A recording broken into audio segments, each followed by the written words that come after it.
Assalamualaikum warahmatullahi wabarakatuh. Saya Muhammad Rifki Ihsan, NPM 18.458.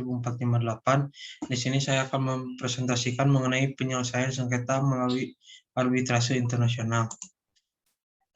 Pengertian arbitrase. Arbitrase adalah penyerahan sengketa secara sukarela kepada pihak ketiga yang netral. Pihak ketiga ini bisa individu. Arbitrase terlembaga institusional atau arbitrasi sementara ad hoc. Sedangkan arbitrase internasional adalah badan arbitrase yang bersifat permanen sehingga akan tetap ada meskipun perselisihan yang ditangani telah selesai. Penyelesaian sengketa melalui arbitrase mengharuskan adanya persetujuan dari kedua pihak yang bersengketa untuk membawa sengketanya ke arbitrase. Hal ini harus terpenuhi lebih dulu sebelum arbitrase dapat menjalankan yurisdiksinya. 5 persyaratan agar putusan arbitrase internasional berlaku di Indonesia.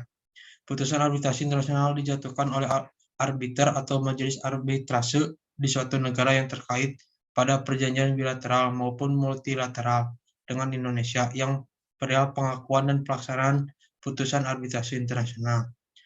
Putusan arbitrase internasional terbatas pada urusan yang menurut ketentuan hukum Indonesia termasuk dalam ruang lingkup hukum perdagangan. Putusan arbitrase internasional terbatas pada putusan yang tidak bertentangan dengan ketertiban umum. Putusan arbitrase internasional dapat dilaksanakan di Indonesia setelah memperoleh eksekuatur dari Ketua Pengadilan Negeri Jakarta Pusat.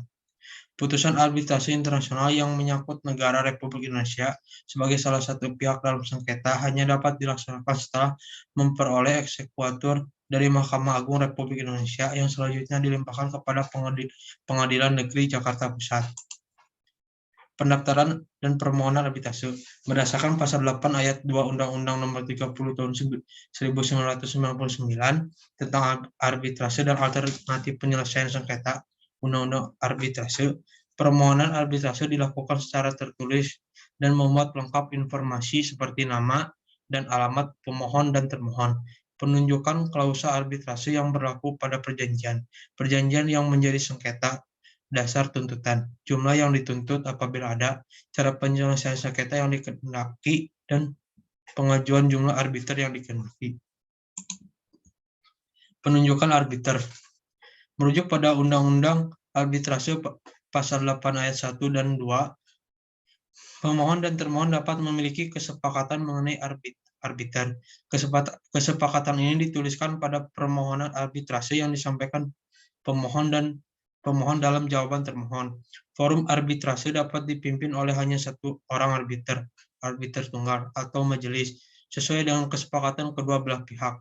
Apabila dalam waktu 14 hari tidak ditemukan kesepakatan antara para pihak, maka Ketua Pengadilan dapat melakukan pengangkatan arbiter tunggal. Keputusan tersebut kemudian akan mengikat kedua belah pihak. Kemudian tanggapan termohon dan tuntutan balik rekonvensi. Setelah berkas permohonan didaftarkan, pengurus Badan Arbitrase Nasional Indonesia (BANI) akan memeriksa dan memutuskan apakah BANI memang berwenang untuk melakukan pemeriksaan sengketa. Kemudian Sekretariat BANI akan menyiapkan salinan permohonan arbitrase pemohon dan dokumen lampiran lainnya untuk disampaikan kepada termohon. Termohon memiliki waktu 30 hari untuk memberikan jawaban. Jawaban dapat diperpanjang hingga 14 hari. Jawaban tersebut, termohon dapat melampirkan data dan bukti lain yang relevan terhadap kasus yang dipersengketakan untuk mengajukan tuntutan balik atau disebut sebagai rekonvensi. Tuntutan balik ini dapat disertakan bersama jawaban termohon. Sidang pemeriksaan. Pada proses pemeriksaan arbitrase dilaksanakan sebagaimana yang telah diatur dalam undang-undang.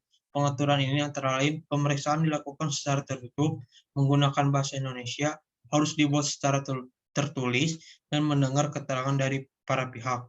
Putusan akhir paling lama ditetapkan dalam kurun waktu 30 hari sejak ditutupnya persidangan. Kelebihan dan kekurangan penyelesaian sengketa melalui arbitrase.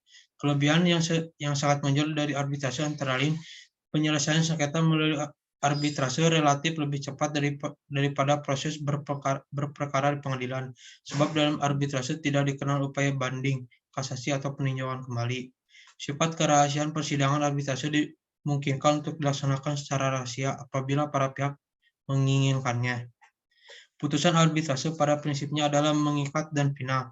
Hal ini dikuatkan dalam pasal 30 ketentuan mengenai arbitrasi oleh Komisi Hukum Internasional yang menyatakan bahwa keputusan arbitrasi mengingat para pihak yang bersengketa segera setelah diumumkan. Adapun kekurangan arbitrase, selain kelebihan yang telah dijelaskan sebelumnya, dalam praktik sesungguhnya arbitrase memiliki kelemahan. Suatu putusan arbitrase akan sama sekali kehilangan kekuatannya jika salah satu pihak atau pihak yang terlibat dalam sengketa tidak memenuhi syarat bona fiditas itikat baik. Maka dari itu, untuk meminimalisir hal tersebut harus dilengkapi dengan penyempurnaan pada kelemahan arbitrase, misalnya dengan cara memastikan bona fiditas para pihak, hukum nasional suatu negara berkenaan dengan eksekusi suatu keputusan arbitrase, dan menetapkan klausul arbitrase secara cermat, ringkas, dan jelas berkenaan dengan forum arbitrase yang akan dipilih untuk menyelesaikan sengketa. Sekian dari saya, terima kasih. Wassalamualaikum warahmatullahi wabarakatuh.